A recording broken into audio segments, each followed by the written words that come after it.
వైరాగ్య ప్రకరణము 22వ కథ. దైవ విలాసం.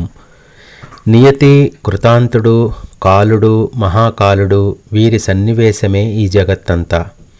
అట్టి విస్తార సంసారంలో ఏమూలో స్వల్పాయుష్కులమై మేము అత్యంత అజ్ఞానముతో కూడిపడి ఉన్నాము.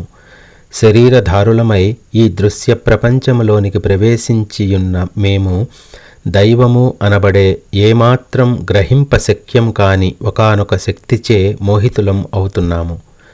అట్టి దైవము అనుదానికి పూర్తిగా అమ్ముడుపోయి తోలుబొమ్మల ఆడించువాని చేతిలోని తోలుబొమ్మల వలె అస్వతంత్రులమై ప్రవర్తిస్తున్నాం. ఈ అఖండ రామాయణము జీవుడు ఎట్లు అస్వతంత్ర భావన పొందుతున్నాడో కానీ ఎట్లు వాస్తవానికి స్వస్వరూపాత్మ దృష్ట్యా స్వతంత్రుడో చెప్పటమే లక్ష్యముగా కలిగి ఉన్నది. వన్యమృగముల వలె మూఢులమై సంచరించుచున్నాం. దుష్ట చరితుడగు కాలుడు సంహరించుట, ఎప్పటికప్పుడు దానినే హరించుట అనే కార్యమునందు నిమగ్నుడై మమ్ములను నిరంతరం అనేక ఆపదల పాలు చేస్తున్నాడు.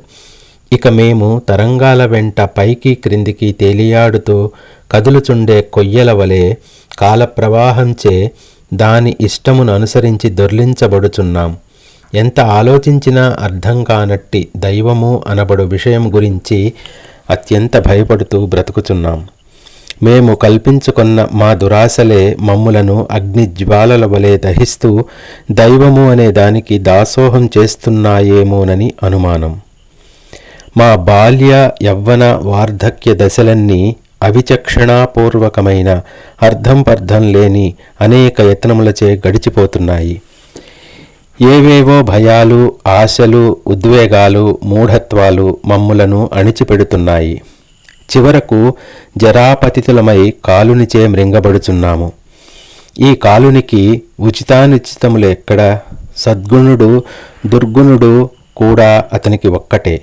మా దౌర్భాగ్యం గమనిస్తున్నారా మునీంద్ర? ఎంతో సుఖకరములు అని తలచి అనేక ప్రయత్నములచే ప్రోగు చేసుకున్న భోగములే కొంతకాలానికి మా పాలిట దుఃఖహేతువులవుతున్నాయి. దైవము యొక్క విలాసమేమిటో మేము ఏమాత్రం గ్రహించలేకపోతున్నాం.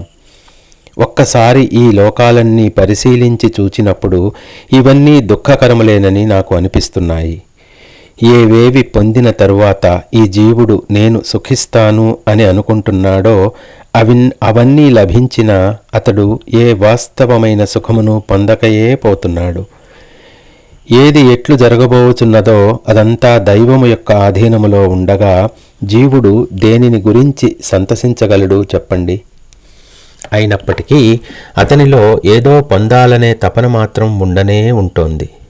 అట్టి అంతర్గతమైన ఆరాటమును ఏవేవో ధన, జన, పేరు, ప్రతిష్టల వంటి వాటి కొరకై చేసే ప్రయత్నములు అనే కాలయాపనతో కొద్దిసేపు కప్పిపెట్టినప్పటికీ అతని యందు అంతర్గతమైన ఆవేదన సమసిపోవుటలేదు. ఓ మహర్షి, ఏ పదార్థ జాలమంతా మహదైశ్వర్యమని, మహద్భాగ్యమని ఈ జీవులు భావించి ఆయా వస్తుజాలం పొందటానికి అనేక ప్రయాసలతో కూడిన ప్రయత్నములు చేస్తున్నారో అవన్నీ కూడా నా ఉద్దేశంలో తుచ్చమే అవుతున్నాయి. సత్యదృష్టి, దూరదృష్టి, పరిశీలనాత్మక దృష్టి లేకపోవుట చేతనే ఈ జీవుడు అనేక మోహములను పొందుతూ అత్యంత ప్రయాసపడుచున్నాడు. ఆయురత్యంత చపలం మృత్యురేకాంత నిష్ఠురః తారుణ్యం చాతి తరళం బాల్యం జడతయా హృతం. ఈ ఆయువును చూద్దామా? అత్యంత చపలమైనది. మృత్యువ అల్లంత దూరంలో అత్యంత క్రూరంగా ఎదురుచూస్తోంది. ఈ జీవుడు యవ్వనము అనే అందమైన తెలివైన మోసకత్తెను చూచి మాన మద గర్వాదులు పొందుతూ క్షణంలో విచక్షణ కోల్పోతున్నాడు. కానీ యవ్వనం శాశ్వతమా? కాదు, అది వాస్తవానికి క్షణికం. బాల్యం చూద్దామా? అది దట్టమైన అజ్ఞానంతో కప్పివేయబడి ఉంటోంది. ఈ లౌకిక విషయాలు చూస్తే ఇవన్నీ అనేక విషయానుసంధానములచే కళంకితమై ఉన్నాయి.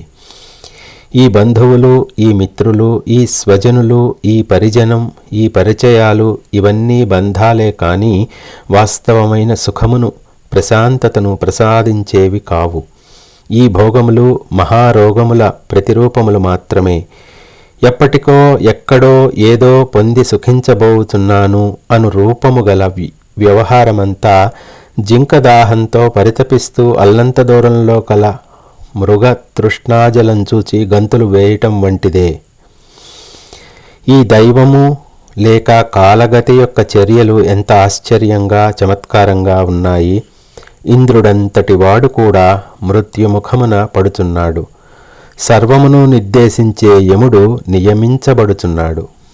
వాయువంతటి వాడు ఒక రోజుకు ప్రాణహీనుడగుచున్నాడు. చంద్రుడు ధూళిగా మారిపోవుచున్నాడు. సూర్యుడు ఖండఖండములగుచున్నాడు. అగ్ని ఆరిపోవుచున్నాడు. విరించి వీగిపోయి నామరూపాలు కూడా లభించకుండా అగుచున్నాడు. హరి అంతటివాడు హరించుకుపోవుచున్నాడు. భర్గుడు భస్మమగుచున్నాడు. కృతాంతుడు కాలునిచే మృంగబడుచున్నాడు. కాలుడు మహాకాలుని యందు విలయమైపోవుచున్నాడు. ఏ అనివార్య నియతి దుస్సహవహమై ప్రవర్తిస్తోందని అందరూ అనుకుంటున్నారో అట్టి నియతి కూడా విలయించిపోతోంది. ఆకాశమే నిరాకాశమై వినాశమగుచున్నది. ఇక తుచ్చ శరీరధారులమగు మాబోటి వారి గురించి ఏమని చెప్పమంటారు? మాకు ఆలంబనం ఎక్కడిది? హే మహాత్మా, ఇదంతా చూస్తుంటే నాకు ఒక్కటే అనిపిస్తోంది. అచింత్యమైన శక్తి రూపమగు అజ్ఞాతమూర్తి ఏదో ఉన్నది. అట్టి అనిర్వచనీయమగు తత్వము వినుటకు గాని, చూచుటకు కాని, మాట్లాడుటకు కాని ప్రాప్తమయ్యేది కాదు. అయ్యది ఈ చక్షువులు మొదలైన సర్వేంద్రియములకు అగోచరము, అలభ్యము. అట్టి మహత్తర అజ్ఞాతమూర్తి తనంతట తానే తన యందు తన మాయచే స్థూల సూక్ష్మభూతములతో కూడిన విశ్వమంతటినీ కనబడేట్లు చేస్తోంది. ఈ మహద్భుత అజ్ఞాత వస్తువును అధిగమించేదేది ఈ ముల్లోకములలో ఎక్కడా లేనే లేదు. అదియే అహంకార రూపమాత్రమున సర్వత్రా వెలయుచున్నది. ఆ పరమ వస్తువుచే నిర్దేశింపబడుట చేతనే సూర్యుడు ఆకాశంలో ప్రభవిస్తూ రాత్రింబవళ్ళు నిర్మిస్తున్నాడు. ఆ పరతత్వ ప్రభావము చేతనే అనేక జీవ గుణ ప్రదర్శనములచే ఆశ్రయించబడినట్టి ఈ భూగోళం ఉనికి కలిగి ఉన్నది. అదియే జ్యోతిశ్చక్రము, నక్షత్రమండలము ఆవేష్టించి నడిపిస్తోంది. ఆ పరమపురుషుడు మనస్సుకు, వాక్కుకు అతీతుడై సర్వదా సర్వమై అత్యంత మౌనస్వరూపుడై ఉన్నాడు.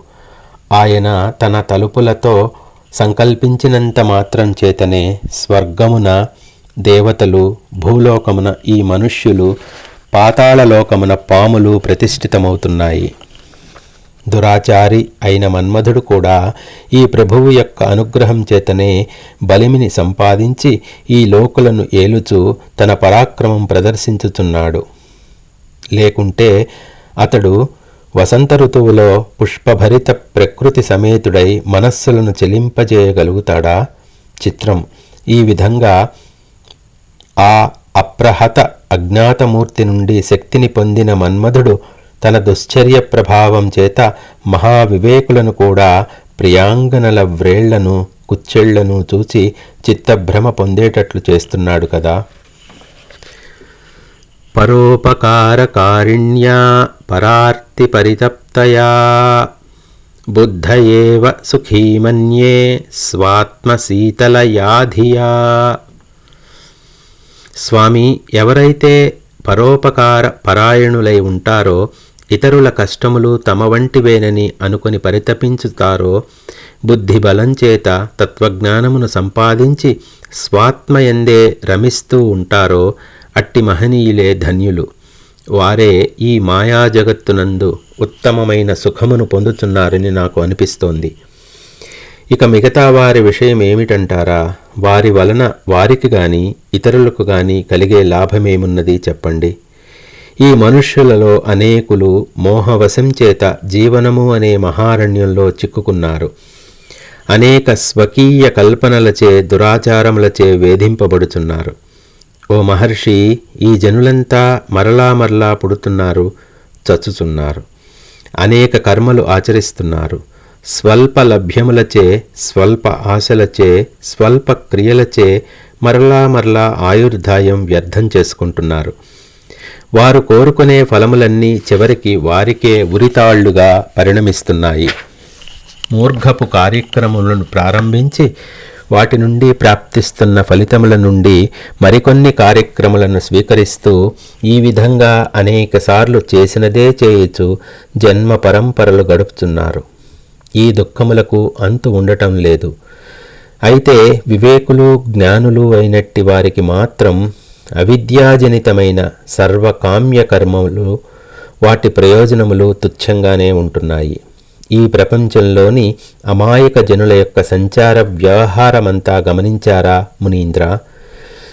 నేడు ఈ ఉత్సవం, ఇప్పుడు ఈ ఋతువు, ఈ రోజు ఈ ఊరు పోవాలి, ఆ రోజులలో యాత్రలు చేయబోతున్నాం, ఈ నా పిల్లలు వివాహాల కోసం వేచి ఉన్నాను, వీరంతా నా బంధువులు, ఇది సుఖం, ఇవి సరదాలు, ఈ విరామ సమయంలో ఆటలు ఆడుకుంటాం, ఈ విషయభోగాలు మేం పొందాలి, వీరి వలన నాకేమి లాభం ఇత్యాది మిథ్యాకల్పనలన్నీ కల్పించుకుంటూ మేమంతా ఆ కల్పనలలో బద్ధులం అవుతున్నాం.